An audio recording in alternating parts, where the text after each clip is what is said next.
Deus. Igreja querida, paz do Senhor a todos. Irmãos, eu preciso muito ser fiel ao que Deus colocou no meu coração aqui essa manhã.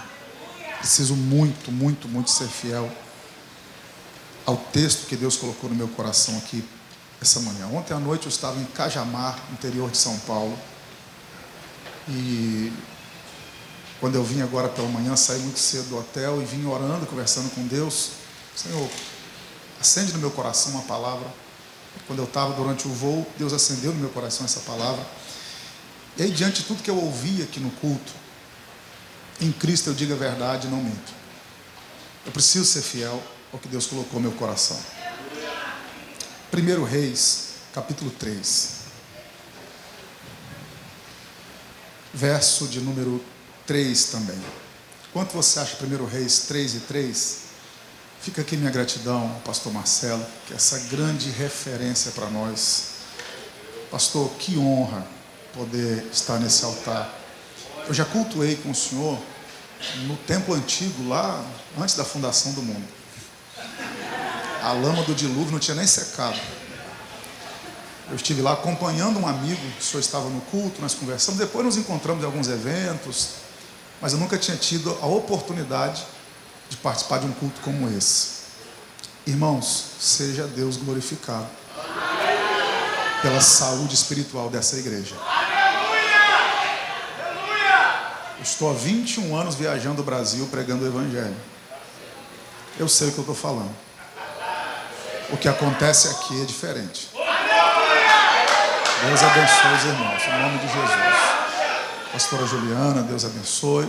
Pastor Marlon, esse príncipe de Deus, esse amigo querido, que eu sempre, que possível, quando eu estou com ele, é maravilhoso, fala com esse sorrisão que ele tem, contagia a gente.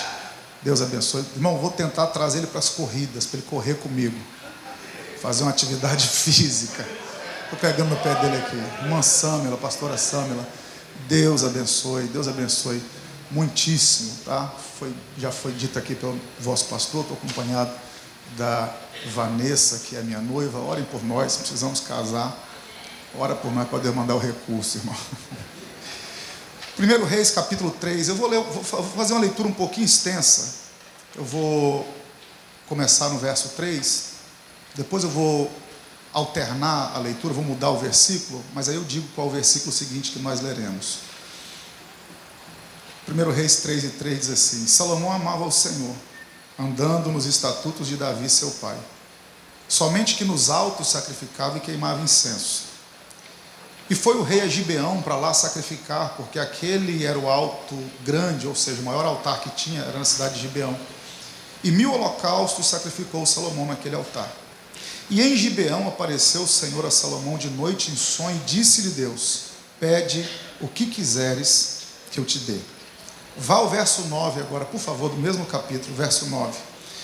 Salomão dá uma resposta a Deus dizendo o seguinte: a teu servo, pois, dá um coração entendido, algumas traduções, um coração sábio, para julgar o teu povo, para que prudentemente discirna entre o bem e o mal. Porque quem poderia julgar este teu tão grande povo?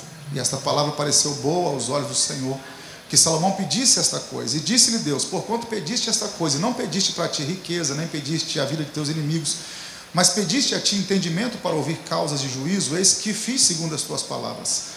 Eis que te deu um coração tão sábio e entendido, que antes de ti igual não houve, e depois de ti igual não se levantará. Verso 15, por favor, mesmo capítulo 3, verso 15.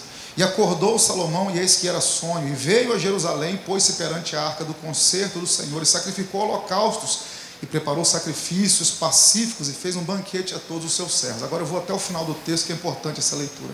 Então vieram 2 mulheres prostitutas ao rei, se puseram perante ele, e disse-lhe uma das mulheres: ah, Senhor meu, eu e esta mulher moramos numa mesma casa, e tive um filho morando com ela naquela casa. Sucedeu que ao 3º dia depois do meu parto, também esta mulher teve um filho. Estávamos juntas, estranho nenhum estava conosco na casa, senão nós ambas naquela casa. E de noite morreu o filho dessa mulher, porquanto se deitara sobre ele. E levantou-se à meia-noite e me tirou o meu filho do meu lado, dormindo a tua serva, e deitou no seu seio, e a seu filho morto deitou no meu seio. Levantando-me eu pela manhã para dar de mamar a meu filho, eis que estava morto, mas atentando pela manhã para ele, eis que não era o filho que eu havia tido. Então disse a outra mulher: não, mas vive o meu filho, teu filho morto. Porém esta disse: não, por certo morto é teu filho e meu filho vivo. Assim falaram perante o rei. Então disse o rei: esta diz, este que vive é meu filho, e teu filho morto. E esta outra diz: não, por certo morto é teu filho e meu filho vivo. Disse mais o rei: trazei-me uma espada. E trouxeram uma espada diante do rei.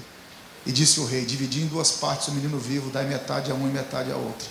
Mas a mulher cujo filho era vivo falou ao rei. Aí o escritor abre um parêntese para falar do sentimento dessa mulher: porque o seu coração se enterneceu por seu filho, e disse: ah, Senhor meu, dai-lhe o menino vivo, e por modo nenhum o mateis. Porém a outra dizia: nem teu nem meu seja, dividi-o antes. Então respondeu o rei e disse: dai a esta o menino vivo, e de maneira nenhuma o mateis, porque esta é a sua mãe. Verso 28 é a chave hermenêutica para entender todo o texto. E todo Israel ouviu a sentença que dera o rei, e temeu ao rei, porque viram que havia nele a sabedoria de Deus para fazer justiça. Pode tomar o seu assento, por favor. Obrigado por ter estado de pé. Eu vou ligar o meu cronômetro aqui, irmãos, para eu ser fiel ao tempo, que eu sei que o culto de ceia, a programação é bem apertada, e eu quero agradecer ao pastor pela oportunidade de ministrar a palavra no culto de ceia. Irmãos, o texto que nós lemos mostra-nos um dos momentos mais importantes da história da nação de Israel, quando Salomão assume o trono no lugar de Davi, seu pai. Davi morre aos 70 anos de idade, e agora Salomão, ainda jovem, vai dar seguimento àquilo que Davi havia começado. Eu tive o privilégio, irmãos, de quando eu cheguei no Rio de Janeiro, que eu não sou carioca, eu sou mineiro, mas estou há 26 anos no Rio de Janeiro. Eu tive o grande privilégio de ser mentorado por um homem muito sábio, obrigado, querida, pastor Adilson Faria Soares, da Assembleia de Deus em Mutuá, São Gonçalo, hoje já com a idade bem avançada, mas um mestre na palavra. E eu literalmente fui moço do profeta. Eu carregava a mala dele quando ele ia viajar, vendia então as apostilas dele na porta da igreja. Foi ele que me ensinou a pregar a mensagem expositiva, foi ele que me iniciou na vida ministerial. Eu recebi muitas lições do pastor Adilson, e uma delas tem tudo a ver com o texto que eu acabei de ler aqui, aliás, com esse versículo que eu acabei, o versículo da introdução aqui ao texto, quando Salomão assume o trono, no lugar de Davi. Eu tinha 16 anos de idade, e o pastor Adilson me disse o seguinte: Renan, é mais fácil você dar seguimento a um projeto falido do que um projeto que está dando certo. Falei: como é que é, pastor? Ele disse: é mais fácil você dar seguimento a um projeto falido do que dar seguimento a um projeto que está dando certo. E aí eu vou tentar explicar melhor o que ele me disse, vou atualizar a explicação, o ensinamento que ele me deu. Suponhamos que você assuma a liderança de uma empresa, e essa empresa está falida, ela está fechando todo mês 10 mil negativo, todo mês a empresa fecha 10 mil de prejuízo. Você assume essa empresa, e no primeiro mês que você assume, ela lucrou R$100. Parece pouco, né? Mas para quem estava fechando 10 mil negativo, R$100 é o quê? Lucro. Agora você assume uma empresa que está rendendo R$10 mil por mês. Mês que vem não pode render 5. Tem que render no mínimo os 10, mas o ideal é que renda mais. Então, quando você pega algo que está dando errado, qualquer coisa que você faz é resultado. Agora, quando você está dando seguimento a algo que está dando muito certo, a responsabilidade é maior. Por que eu estou falando isso? Porque Salomão está assumindo o trono no lugar de ninguém mais, ninguém menos que o homem segundo o coração de Deus. Eu sei que vocês sabem, essa igreja é pastoreada por mestres, a começar pelo vosso pastor. Davi, quando assumiu o trono da nação de Israel, lá em Jerusalém, que ele foi ungido 3 vezes ao longo da sua vida, foi ungido na casa de Jessé, foi ungido em Hebrom e foi ungido em Jerusalém. E a promessa de Deus a Davi era que ele era que ele governasse a partir de Jerusalém. E quando ele começa a governar em Jerusalém, os termos de Israel tinha 9.750 km² apenas. Quando Davi morre aos 70 anos de idade, Israel tem 96.500 km². O reino havia crescido 10 vezes mais nos últimos 30 anos. Salomão está assumindo um trono que cresceu 10 vezes mais nos últimos 30 anos. É uma responsabilidade enorme. Quanto maior a responsabilidade, maior os privilégios. Quanto maior os privilégios, maior a responsabilidade. Salomão, ele ainda não tem sabedoria, mas já é muito inteligente. E ele sabe que sozinho ele não vai conseguir dar conta do recado. Então Salomão decide tomar uma atitude que vai mudar o rumo da história dele. Ele diz assim, aliás, estou aplicando o texto: onde fica o maior altar de Israel? O maior altar fica na cidade de Gibeão. Ele diz: não é para lá que nós vamos. E ele vai para lá, e num dia só ele sacrifica nada menos, nada mais do que 1000 bois no altar do Senhor. Por que Salomão sacrifica 1000 bois? Se lá em Levítico Deus exige o sacrifício de um só. Se ele sacrificasse um só, Deus ia receber ou não? Só que se ele sacrificasse um boi só, ele ia fazer o mesmo que qualquer cidadão comum faria. Só que o pai dele um dia sacrificou 500. Então Salomão falou, se eu quero mais, eu tenho que fazer mais. Então se eu sacrificar um boi, eu faço o mesmo que qualquer cidadão fez. Se eu sacrifico 500, eu faço o mesmo que o meu pai fez. Então eu vou fazer 1000 vezes mais que um cidadão comum. E 2 vezes mais que meu pai. E ele vai até o altar e sacrifica 1000 bois num dia. E é uma das respostas mais rápidas da Bíblia. Naquela mesma noite, Deus apareceu para Salomão e falou, pede o que você quiser. E aí Deus foi confirmando essa mensagem ao longo do culto. E eu vou repetir algo que o pastor já disse aqui. Essa frase é atribuída a Albert Einstein. Certa feita Einstein disse, não espere resultados diferentes se você sempre faz a mesma coisa. O problema é que a gente quer o extraordinário de Deus, mas quer dar o comum para Deus. A gente entra no culto, senta no mesmo lugar, dá o mesmo glória a Deus, só gosta do mesmo louvor, só gosta do mesmo pregador, a Bíblia fica aberta na mesma passagem a vida inteira, e a gente tem coragem de dar a mesma oferta a vida inteira e entrar no culto e dizer, Deus faz algo diferente na minha vida. Quem sabe o diferente que você precisa receber está no diferente que você ainda não entregou. Faça algo diferente para receber algo diferente. Faça algo diferente para viver algo diferente. Salomão ofereceu 1000 bois e Deus se apresentou e falou, pede o que você quiser. Deixa eu tentar melhorar um pouco a aplicação. Deus disse o seguinte, eu estou assinando um cheque em branco, quem põe o valor é você. 3 glória, 2 aleluia, 1 amém. Vou repetir. Deus assinou o cheque e falou, põe o valor, Salomão, porque tem fundo. O que você pediu, eu vou fazer. Se Salomão tivesse pedido longevidade ou vida eterna, talvez ele estivesse cultuando com a gente aqui hoje. Só que aí, eu preciso expor isso aqui no texto. Eu pulei essa parte do texto por causa do tempo, mas depois você lê com calma. Deus vira para Salomão no verso 5, e diz assim, pede o que você quiser. E no verso 6, pastor Marcelo, Salomão diz o seguinte, olha o que ele diz, de grande beneficência usaste com teu servo Davi, meu pai, como também andou contigo em verdade, em justiça, em retidão, e agora o Senhor coloca o filho dele no lugar dele. Eu vou sintetizar o texto. Deus fala assim para Salomão, pede o que você quiser. E Salomão, ao invés de pedir, começa agradecendo.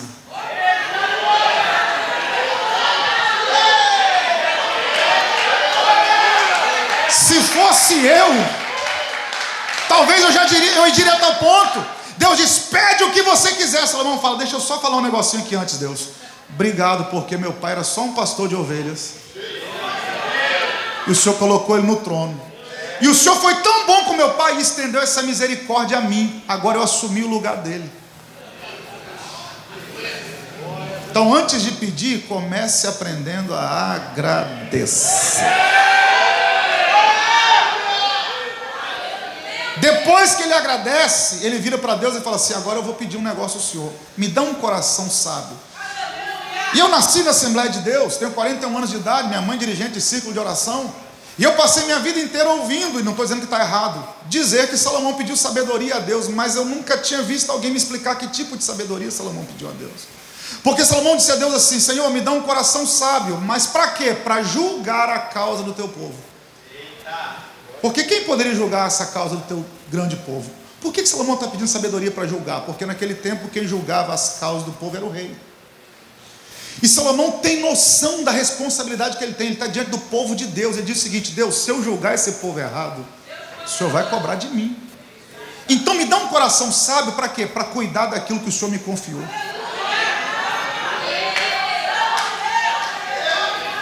Aguça o ouvido, Salomão diz, me dá um coração sábio para julgar o teu povo, para agir com justiça, porque Salomão sabe que aonde a justiça impera, o favor de Deus desce, mas onde a injustiça governa, a ira de Deus se acende. E Salomão falou, Deus, me dá um coração sábio, mas não é para construir templo, e ele construiu o maior de todos. Me dá um coração sábio, não é para vencer guerra, e ele venceu muitas. Me dá um coração sábio para fazer alianças, não, ele fez muitas alianças, mas não pediu isso a Deus. Ele falou, me dá um coração sábio para julgar o teu povo, para agir com justiça, porque eu não quero ser injusto com o seu povo. Aí Deus vira para Salomão e fala, gostei. Já que você não pediu riqueza, não pediu a vida dos seus inimigos, não pediu longevidade, você pediu sabedoria para cuidar daquilo que eu te confiei, eu vou te dar além do que você pediu. Porque quando eu sei pedir a Deus, Ele me dá além daquilo que eu peço. Deus diz, vou te dar o que você pediu, e tudo isso vem a reboque. Aí o texto diz de maneira extraordinária, no verso 15, e Salomão acordou, e era um sonho. Olha que coisa linda. Tudo isso aconteceu em sonho. Quando Salomão acordou do sonho, Deus falou com ele em sonho. Salomão acordou do sonho, olha o que o texto diz. E pôs-se perante, veio a Jerusalém, verso 15, e pôs-se perante a arca do concerto e sacrificou o holocausto. Nota de rodapé. Ele sacrifica e Deus fala com ele, Deus dá o sonho. Quando ele acorda do sonho, ele vai para Jerusalém e faz o quê? Sacrifica. Então ele foi para o altar antes e foi para o altar depois. Gostinho de bezetacil. Tem gente que só vem no altar antes do sonho. Depois que Deus dá o sonho, ele desaparece. Mas o segredo é vir no altar antes do sonho, e depois que Deus der o sonho, você volta para agradecer o sonho que Ele te deu. Vou melhorar a aplicação. Deus não quer gente de momento, Deus quer gente constante. Deus quer gente que venha antes, durante e depois. Antes, durante e depois. Você está em busca do sonho, vem no altar. Deus deu o sonho, volta para agradecer. O sonho realizou, vem de novo ofertar. Por quê? Deus não quer gente de momento, Deus quer gente constante.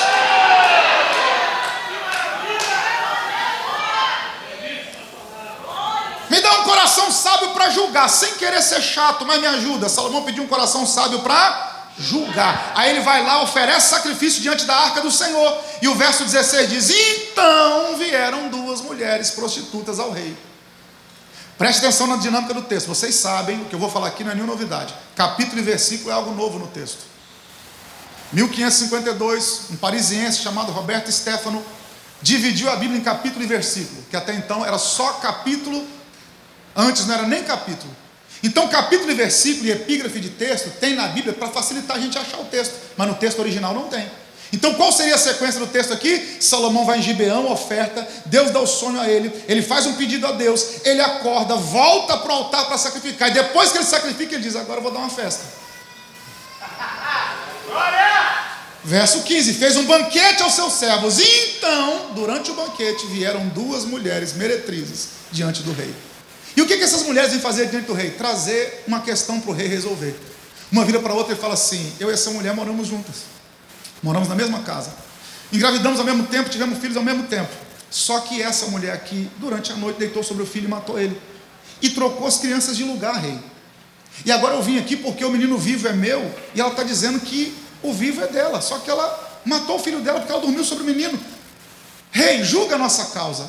Irmão, nós estamos falando de um tempo aqui, só tinham as duas mulheres dentro do quarto, era a palavra de uma contra a outra.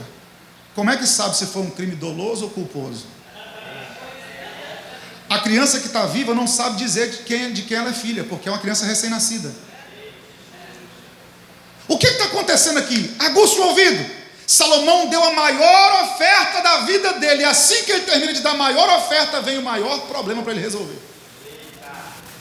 Mas por que esse problema veio? Porque Salomão virou para Deus e falou: me dá um coração sábio para julgar. Aí Deus disse: só tem um jeito de eu te mostrar que eu realizei o sonho.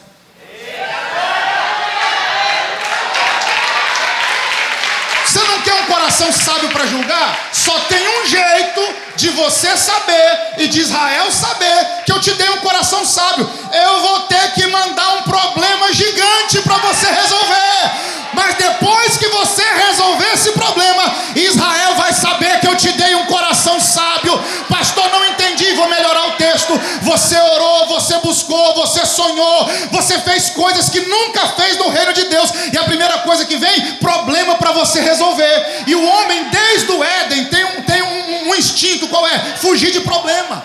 Desde o Éden a gente está acostumado a fugir de problemas. Aí Deus te trouxe aqui essa manhã para dizer: não foge desse problema não, resolve ele, porque a resolução desse problema é a resposta do pedido que você me fez. Depois que você resolver esse problema, Israel vai saber que eu te dei sabedoria. Só tinha um jeito de Salomão saber que já era sábio, tinha que ter um problema grande para ele resolver. Só tinha um jeito de Salomão saber que ele já tinha coração entendido para julgar a causa, tinha que ter uma causa difícil para ele julgar.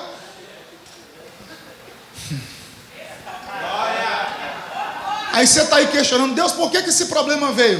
Deixa eu te dar uma resposta aqui. Vez em quando Deus pega a resposta da sua oração e usa um papel de embrulho chamado problema.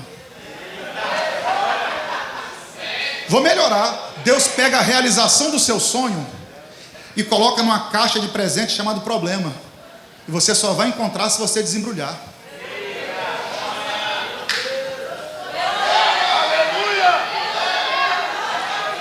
Sabe o que é lindo aqui, pastor Marlon, meu professor?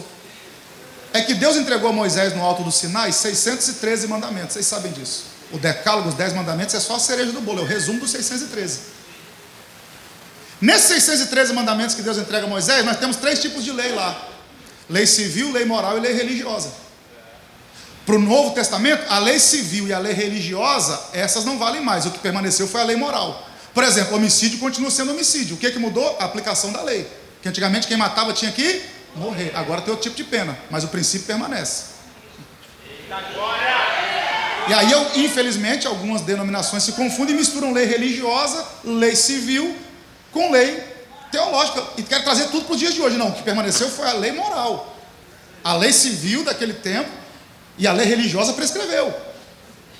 Mas onde eu quero chegar? Que nesses 3 tipos de lei que Deus entregou a Moisés no Antigo Testamento, as 3 leis repudiavam a prostituição.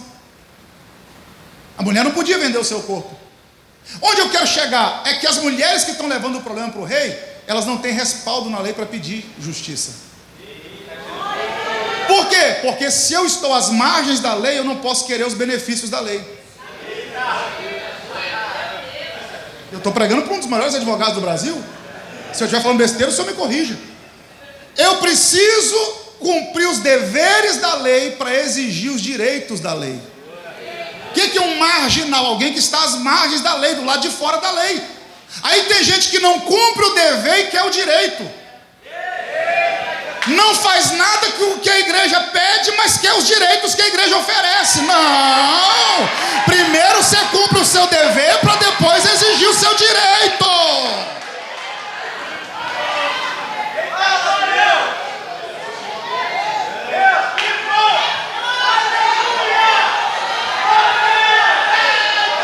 Participa de nenhuma atividade da igreja e quer que a igreja faça alguma coisa por ele e por ela. Primeiro você cumpre o dever para depois exigir o direito.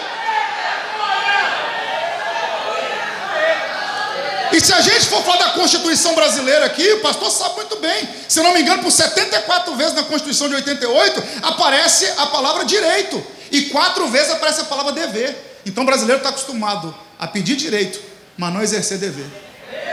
A gente quer trazer isso para dentro da igreja. Mas o que isso tem a ver com as mulheres? Vou te explicar. Salomão podia muito bem dizer assim: vou resolver o problema de vocês não. Vocês não cumprem a lei. Como é que vocês querem justiça se vocês mesmos não fazem? Mas Salomão olhou e falou: mesmo sem elas merecerem, deixa entrar. Mesmo sem elas merecerem, traz que eu resolvo. Eu ouvi isso aqui do saudoso pastor Antônio Gilberto.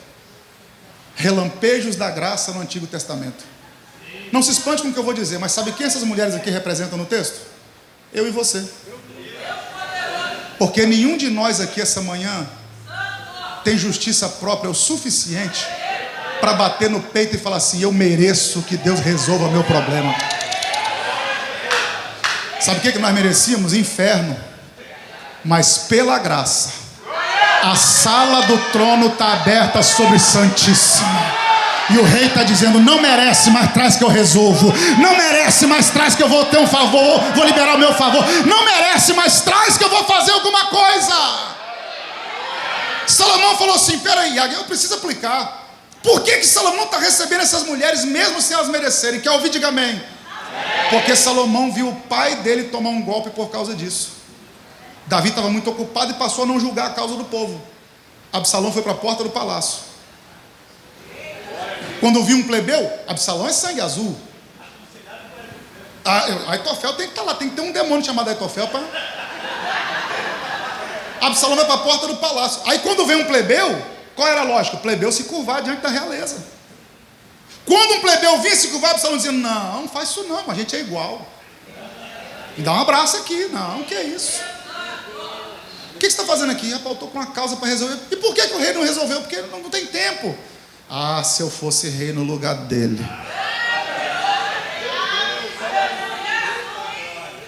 Quando Davi assustou, o complô já estava pronto. Salomão era muito inteligente. Ele olhou e falou: eu vi meu pai perder o trono por causa disso. Então, mesmo sem elas merecerem, não vou deixar essa raiz crescer. Não entendi, pastor. Gente inteligente aprende com seus erros. Gente sábia aprende com erros dos outros. Você já viu muita gente errar nessa área. Faz diferente. Salomão falou: traz que eu vou resolver. Elas não merecem, mas eu vou julgar a causa delas. Aí eu vou pontuar rapidinho com vocês a causa dessas mulheres e a gente vai orar. O problema delas não foi gerar. O problema delas não foi gerar. Gerar uma dádiva. Já foi dito aqui. Filhos são herança do Senhor. Quando a Bíblia fala em gestação, a gente pode fazer 3 tipos de aplicação. Os pregadores aqui sabem muito bem o que eu estou dizendo. Quando a Bíblia fala de gestação, gravidez, a gente pode fazer 3 tipos de aplicação. O que gravidez representa na Bíblia? Pode representar sonho, promessa e projeto. Por quê? Porque são 3 coisas que a gente gera e ninguém vê. Igual a mulher gera uma criança no ventre e ninguém vê, só vê quando nasce. Você tem sonhos, promessas e projetos que ninguém viu, só vão ver quando nascer. Então o problema delas aqui não foi gerar. Qual foi o problema? O que cada uma fez com o que gerou. O que aconteceu? Infelizmente uma dormiu demais e deitou sobre a criança recém-nascida e matou a criança. E quando ela percebeu o mal que ela tinha feito, ela tentou consertar um erro cometendo outro. Erro não conserta erro. Vou repetir: erro não conserta erro. Vou repetir: erro não conserta erro. A mulher falou: errei. O que eu vou fazer? Troco as crianças de lugar. Tá de noite, ninguém está vendo nada. Quando a minha amiga acordar, vai pensar que ela matou o filho e o meu está vivo. Então o problema delas aqui não foi gerar, foi o que cada uma fez com o que gerou. Como é que a gente aplica isso aqui para nós? Você também tem sonhos, promessas e projetos. Mas a grande questão na sua vida não é o que Deus está gerando em você, é o que você vai fazer com o que Deus está gerando em você.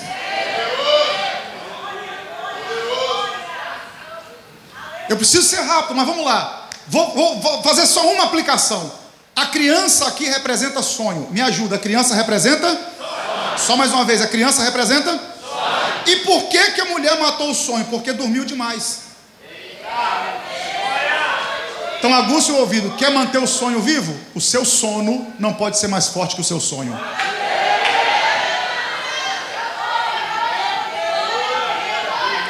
Porque a gente sonha enquanto dorme, mas mantém o sonho vivo acordado.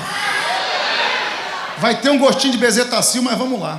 Por que tem um monte de gente que o sonho nunca vira verdade? Porque está dormindo mais do que o sonho. Deus já te deu o sonho, agora acorda para realizar o sonho que Deus te deu. Acorda para manter vivo o sonho que Deus te deu. E aí, eu sou pai de 3, pastor. Eu tenho um pouquinho de autoridade para falar do assunto. A parte mais fácil é quando a mulher está gerando. Eu sei que é incômodo demais, mas a parte mais fácil é a gestação. Por quê? Porque no processo de gestação a criança está numa simbiose no ventre da mãe. Ela se alimenta pelo cordão umbilical. Então ela come o que a mãe come, ela vai onde a mãe vai, ela dorme quando a mãe dorme. Mas depois que nasce, a mulher não pode comer mais qualquer coisa por causa do leite, senão dá dor de barriga na criança. A mulher não pode ir em certos ambientes porque a criança é muito nova, ainda é muito sensível. E terceiro, a mãe só dorme depois que a criança e sonha a mesma coisa. Quando a gente está sonhando é bom, quando ele vira realidade. Vou aplicar melhor o texto. O cara tem um sonho. Meu sonho é ser empresário. Deus diz: vou realizar. Aí o cara abre a empresa, ele descobre que tem um negócio chamado imposto, sindicato, que para manter um funcionário você paga a mesma quantidade do salário dele de imposto. Aí o cara fala: eu não sabia que para manter esse negócio vivo dava tanto trabalho. O cara, foi Paulo quem disse: quem deseja o episcopado, boa coisa deseja. O cara sonha ser pastor. Deus diz: legal, vou realizar. Aí o cara é ungido. Aí ele descobre que pastor tem que enterrar alguém de manhã e celebrar um aniversário de 15 anos à noite. E tem que estar chorando com quem está chorando e sorrindo com quem está sorrindo. Ele descobre que se ele anda num carro muito ruim, alguém diz: que autoridade tem para falar de oferta? Se anda num carro muito bom, alguém diz: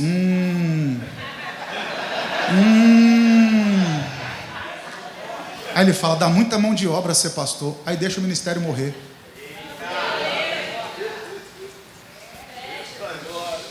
O camarada sonha em ser pregador, Deus diz, vou realizar, mas esse para ser pregador tem que ler livro, jejuar, orar, abrir mão do conforto de casa.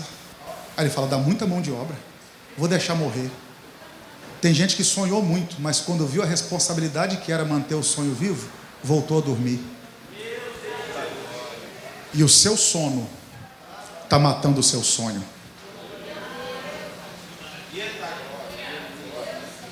Na década de 90, tinha um desenho que passava nas manhãs do SBT, Fantástico Mundo de Bob.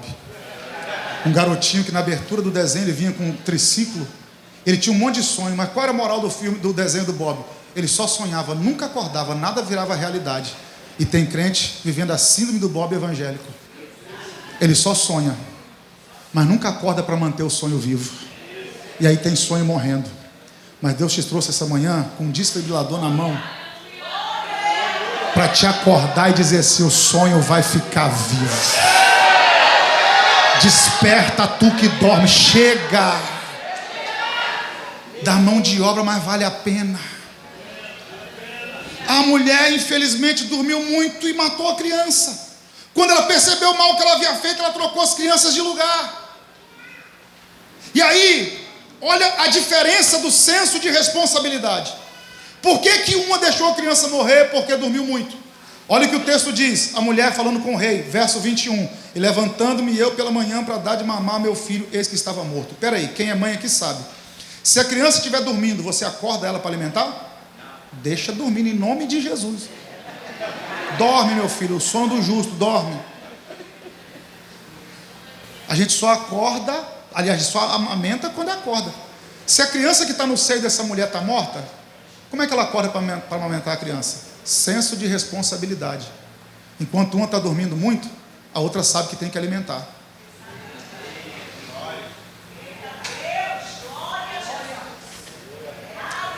Agora fica bem interessante. Por quê? Quando é que a mulher descobre, pastora Juliana, quando é que a mulher descobre que a criança que está no seio dela não está viva? Porque a criança não está alimentando. A criança não está? Não está sugando no seio dela. Então ela percebeu, não está alimentando. Então está morta. Aqui tem um princípio. Por que a mulher descobriu que a criança estava morta? Porque não dá para alimentar o que já morreu.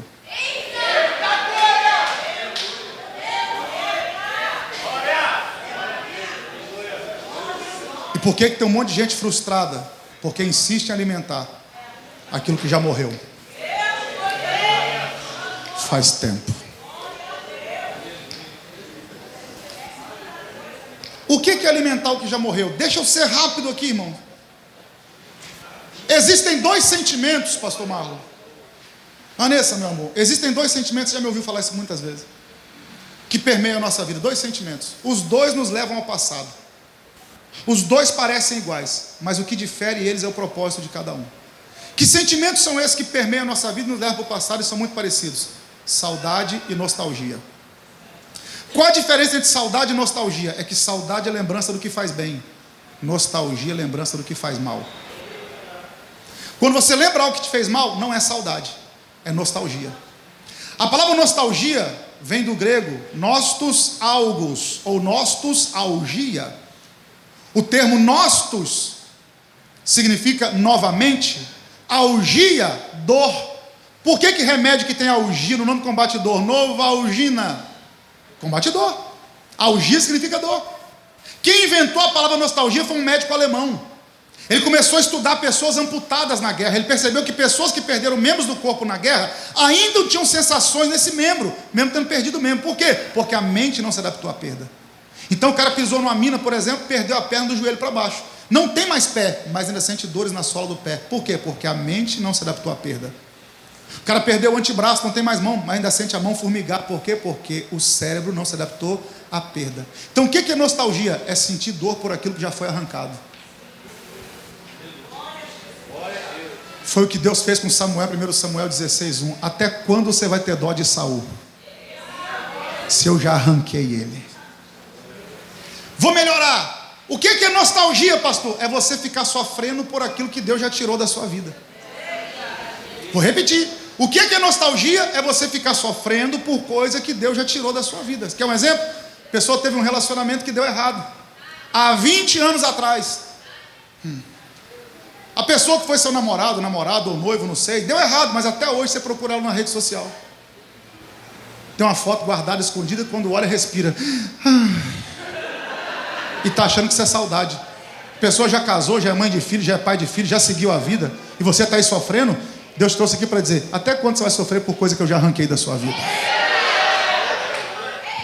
Gente que vive uma vida empresarial frustrada, você fala para o cara: por que você não recomeça? Ele fala: porque no plano Collor. Porque no plano esse não é nem da minha época, Porque o Collor congelou a poupança na década de 90, lá em 92. Irmão, já foi, tem 30 anos. Gente que você fala assim: por que você não volta para a igreja, cara? Ele diz assim: porque em 1984, quando eu fui entrar na igreja, o obreiro não me cumprimentou. Gente que não consegue mais ter amigo, fala: rapaz, por que você não se relaciona? Porque eu tive um amigo há 10 anos atrás, eu tinha 15 anos. Aí Deus está dizendo: até quando você vai sofrer por coisa que eu já arranquei da sua vida? Até quando você vai ficar alimentando o que já morreu? Até quando você vai ficar alimentando o que já morreu? Deixa eu dizer uma coisa: a Bíblia nunca te incentivou a sentir nostalgia, mas sempre te incentivou a sentir saudade. Porque saudade é lembrança do que faz bem. Quando o papo é nostalgia, Paulo diz o seguinte: eu esqueço o que para trás fica. Paulo está querendo esquecer do caminho de Damasco? Claro que não, lá ele se converteu. Essa é lembrança boa. Qual a lembrança que Paulo quer esquecer? Que ele consentiu no apedrejamento de Estevão, que ele arrastou cristão dentro de sinagoga e fez blasfemar. Ele está dizendo: essas coisas que me fazem mal, eu esqueço e prossigo para o alvo. Porque tem algo maior lá na frente. Deixa eu dizer uma frase aqui que não é minha. Não sei quem é o autor, mas eu acho ela maravilhosa. Num carro, o retrovisor nunca é maior do que o para-brisa. Por quê? Passado pode até ser referência, mas não é destino para ninguém. Se você ficar dirigindo só olhando no retrovisor, você vai bater. Só que o retrovisor tem 20 centímetros, o para-brisa tem 2 metros. Deus está dizendo: você está preso a pequenas coisas do passado, e eu tenho coisas grandes para o seu futuro. Até quando você vai ficar alimentando o que já morreu? Eu preciso que 5 pessoas acreditem nessa palavra. Tem 5 pessoas que creem nisso aqui? Então eu vou liberar. Chega de alimentar o que já morreu. Deus tem coisa nova para a sua vida. Quando o papo é nostalgia, deixa para trás. E quando o papo é saudade, Jeremias disse: quero trazer à memória aquilo que me dá esperança. Ergue a mão que eu vou liberar a palavra. Deus vai enterrar a nostalgia essa manhã. Deus vai sepultar a nostalgia e vai ressuscitar saudade no seu coração. A sua mente não vai ser bombardeada por coisas que te arrastam para o passado. Não, não. A sua mente vai ser impregnada por coisas que te projetam ao futuro.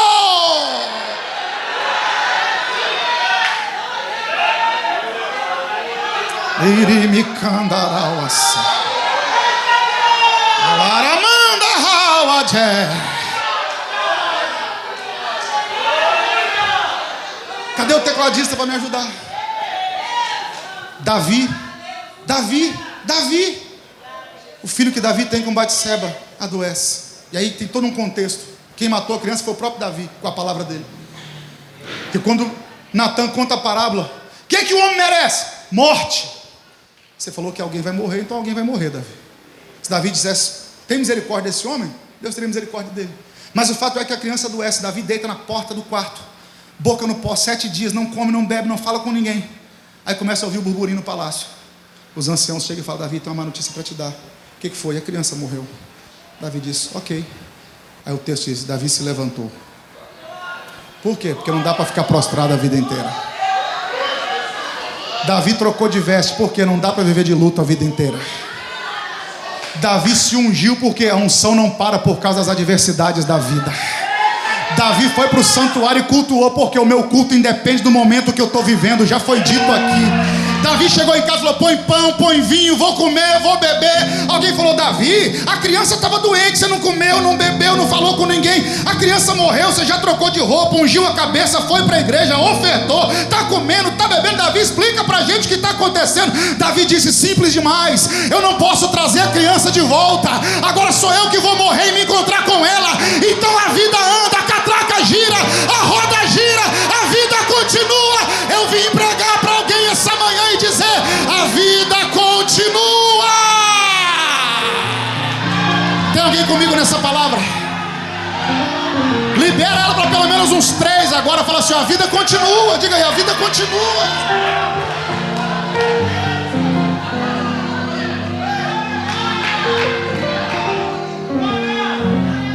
Vai ficar sofrendo porque a gente te traiu? Vai ficar sofrendo porque a gente te enganou? Fulano não gosta de mim. Come dobrado, irmão. Tá seco.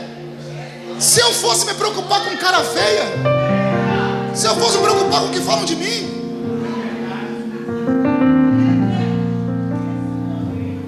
a mulher coloca a criança e a criança não suga, porque não dá para alimentar o que já morreu. Só que o texto diz: mas atentando pela manhã para ele, eis que não era o filho que eu havia tido. Imagina a agonia dessa mulher, criança no seio, não está amamentando, tem alguma coisa errada. Tem alguma coisa errada. Tem alguma coisa errada. Mas quando o dia amanheceu, que ela olhou para a criança e falou: já sei, não é o meu. Ela passou uma noite inteira na dúvida, mas quando o dia amanheceu, a certeza chegou. Porque o choro pode até durar uma noite inteira, mas a alegria vem.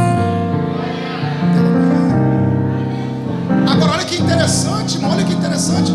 A mulher olha para a criança, pastorzão, e diz assim: não é minha. Irmão, criança recém-nascida é tudo parecido. Como é que a mulher sabe que a criança não é dela? Porque quem gera conhece o que gerou. Podem até tentar tomar o que é seu, mas você sabe que foi você quem gerou. Quando ela viu que não era dela, para a gente poder concluir, o que ela faz? Leva diante do rei. Ei, tem esse problema para resolver. Ela trocou as crianças de lugar e está dizendo que o vivo é dela e o morto é meu. Mas não, o vivo é meu e o morto é dela. Aí o rei está ouvindo as duas falarem. Aí o rei diz: só tem um jeito de resolver essa situação. Qual é? Traz a espada. Aí a espada vem. Quando a espada chega, o rei diz: corta no meio, metade para uma, metade para outra. Olha o que o texto diz. A mulher cujo filho era vivo falou: dá para ela o menino vivo. Mata não. A que não gerou falou: por mim corta. Aí eu descobri uma coisa: a mulher que perdeu, que matou a criança, ela não queria o filho da amiga. Porque se ela quisesse o filho da amiga, quando a amiga dissesse assim: entrega vivo, ela falou: então me dá. Mas quando o rei falou: vou cortar, a que gerou falou: entrega para ela. A que não gerou falou: corta. Então a outra amiga não queria a criança, ela queria que a amiga não tivesse como ela não tinha. Porque o invejoso não quer o que é seu, ele quer que você seja frustrado igual ele é. Ele não quer o seu carro, ele quer que você ande a pé igual ele anda. Ele não quer o seu sucesso, ele quer que você seja fracassado igual ele é. É isso. Aí o rei falou: corta no meio. E o que eu acho lindo aqui, sabe o que eu acho lindo, Vanessa? É que a espada não precisou cortar ninguém, ela só apareceu. Vou melhorar: a espada não precisou cortar, a espada só entrou em cena. Por quê, irmão? Porque a espada mostra de que lado a verdade está. Vou melhorar: todo disse-me disse só dura enquanto a espada não entra em cena. Toda calúnia só dura enquanto a espada não entra em cena. E o que é melhor, você não precisa usar a espada para matar ninguém, é só apresentar ela. Quando Pedro sacou a espada e cortou a orelha de Malco, Jesus diz: guarda, não precisa usar a espada, só traz ela contigo. Então tem uma espada que mostra de que lado a verdade está. Que espada é essa, pastor, que mostra de que lado está a razão? Hebreus 4:12, porque esta palavra é mais penetrante que a espada de 2 gumes, penetra até a divisão da alma e do espírito, vai entre as juntas e medulas. Eu vim liberar uma palavra para alguém, e a palavra é: a espada vai mostrar de que lado a verdade está. A espada vai mostrar de que lado a verdade está. Tem alguém comigo nessa palavra? Na sua casa, a vitória virá pela palavra. No seu trabalho, virá pela palavra. No ministério, ministério virá pela palavra. Podem tentar tomar o que é seu, podem tentar dar o golpe, mas a espada vai mostrar de que lado está a verdade. É a espada.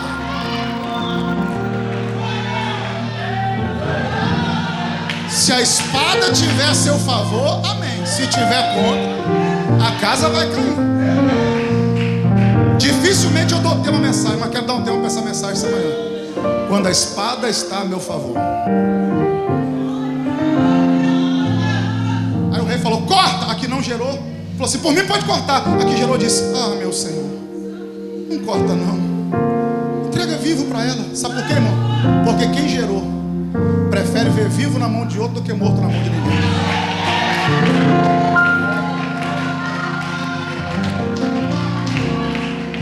É por isso que tem pastor que quando vem uma rebelião ele fala: pode ficar, eu não quero que o rebanho morra. Agora quem não gerou fala: divide, mata. Quem gerou não tem medo de perder. João 13, Jesus entra no cenáculo, os discípulos começam a perguntar: quem é o maior? Última ceia, quem vai sentar do lado dele? Aí o texto diz assim: e Jesus, sabendo que veio do Pai, que ia voltar para o Pai, e que o Pai lhe tinha confiado, vestiu uma túnica, vestiu um avental, pegou uma bacia e lavou os pés dos discípulos. Os caras estão preocupados em saber quem é o maior. E Jesus está dizendo o seguinte: eu sei de onde vim, sei para onde vou e sei o que eu tenho. Quem sabe quem é, de onde veio e para onde vai, não tem dificuldade em se rebaixar. Só tem medo de descer quem tem medo de perder o lugar. Quem sabe que foi chamado por Deus, lava pé, pega a bacia, veste o avental. Ele não tem medo, porque ele sabe de onde ele veio, ele sabe para onde ele vai e sabe o que Deus tem na vida dele. Quer? Fica para você. Pode ficar para você. Leva. Se for meu, vai voltar.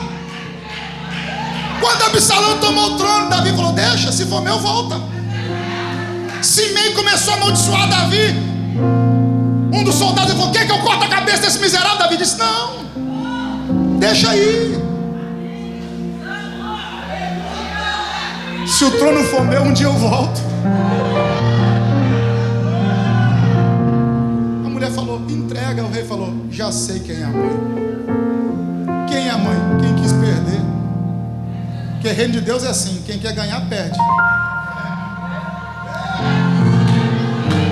Quem quer perder, quem não tem problema em perder, ganha. Aí, olha isso aqui. Aí o rei diz: já sei quem é a mãe, aquela que gerou. Devolve a criança para ela. Olha o que aconteceu aqui. A mulher perdeu a criança por alguns segundos. Ela decidiu perder, falou: prefiro perder. Entrega. O rei falou: devolve. Para sempre. Por quê? A perda é momentânea, mas a restituição é permanente.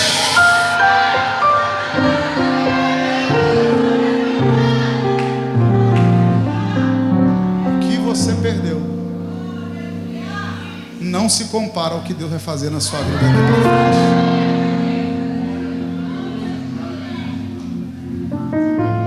Coisa aqui, pastor, vou devolver o microfone agora.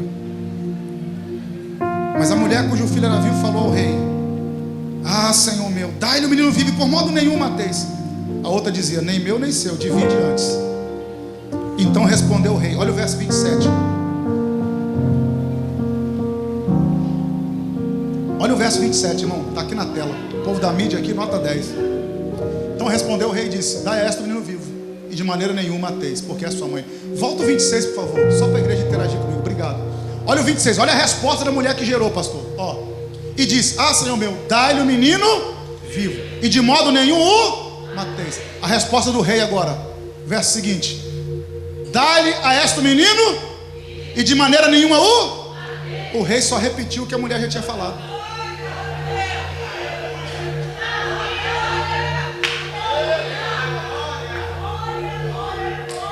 A que não gerou falou: mata. A que gerou fala: devolve vivo. Entrega vivo, de modo nenhum mata. O rei falou, a sentença é essa, entrega vivo, de modo nenhum mata. Então o rei só repetiu o que a mulher já tinha, porque no reino a palavra que prevalece é de quem gerou. A que não gerou falou, mata. A que gerou fala, não mata. O rei falou, não mata. Não entendi, todo mundo pode falar o contrário, mas se você está dizendo, o rei vai considerar o que você está falando. Deixa eu te dizer uma coisa aqui. As maiores sentenças da sua vida não saem da boca dos outros, sai da sua boca. Não é o que os outros dizem a seu respeito que o rei considera, é o que você diz a seu respeito que o rei considera. Voltando para Davi, Natan chega lá e fala assim, ó, dois homens vizinhos, um rico e outro muito pobre. O cara muito rico tinha muito gado, muita ovelha, muitos bens. O vizinho dele só tinha uma cordeirinha. Veio um viajante na casa do homem rico. Para agradar o viajante, o homem rico matou a cordeirinha do cara que só tinha uma. Davi, o que esse cara merece? Davi inflou o diafragma, falou, não estou na história. E julgar a história que a gente não está nela é muito fácil. Davi pensou, não estou na história mesmo. Esse miserável merece a morte. Natan falou, só tem um probleminha, Davi. O homem rico da parábola é você. Aí Davi falou, Senhor, cria em mim um coração puro, renova um espírito reto, não retire de mim o teu Espírito Santo. Deus falou, você não morre mais, mas a criança vai morrer. Por quê? Porque você falou que alguém tinha que morrer. Se você tivesse dito assim, ó, use de misericórdia com ele, a misericórdia ia te alcançar, porque a misericórdia é uma semente. Bem-aventurados os misericordiosos, porque eles alcançarão. Misericórdia é uma semente. Quem foi responsável pela morte da criança foi Davi, não foi Deus. A sentença é da boca de Davi, porque as maiores sentenças da nossa vida saem da nossa boca. Mateus 10 a partir do 32, Jesus disse, aquele que me confessa diante dos homens, eu só repito a sentença. Jesus disse, aquele que me confessa diante dos homens, eu só repito a sentença. Eu confesso diante do meu Pai.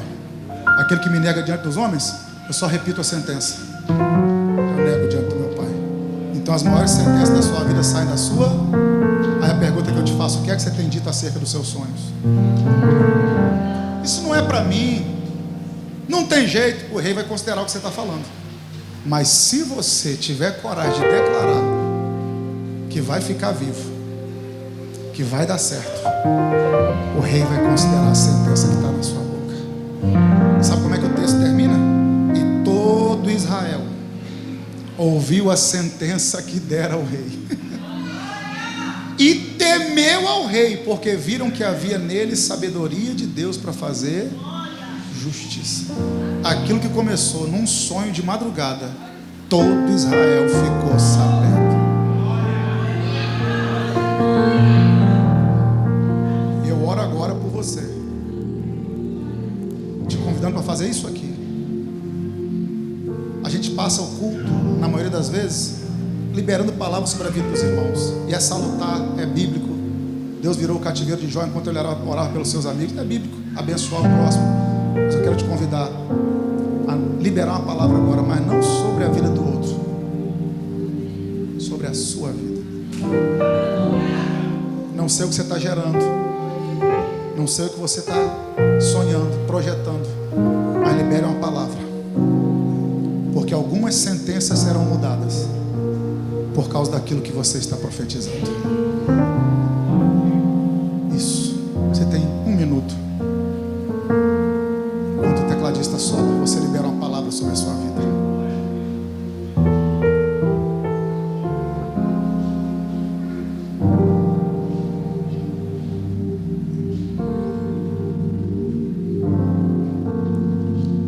Enquanto você faz isso, sentenças estão sendo mudadas, revogadas. Alguém disse que não ia dar certo, mas o rei está considerando a palavra que você está liberando agora.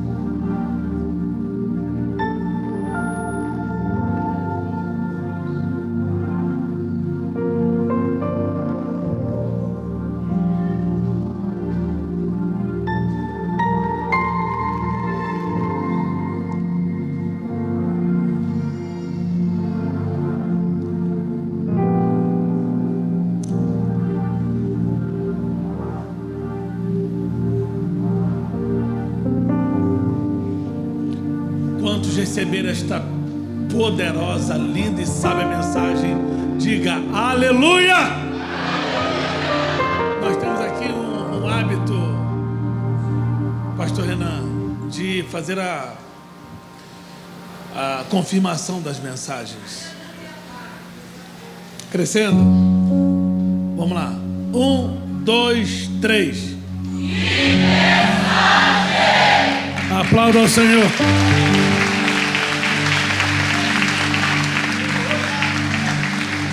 Que mensagem. Que mensagem. Falou até de nostalgia. Paul Helm, um grande pensador americano, dizia, né?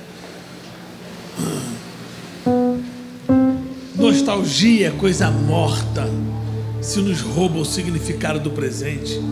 Nostalgia vem para roubar o significado do presente. Puxa, muita aplicação poderosa aqui. Quem pegou, pegou. Vamos embora, vamos viver isso. Vamos viver, vamos viver. Maravilha. Impactados estamos. Impactados.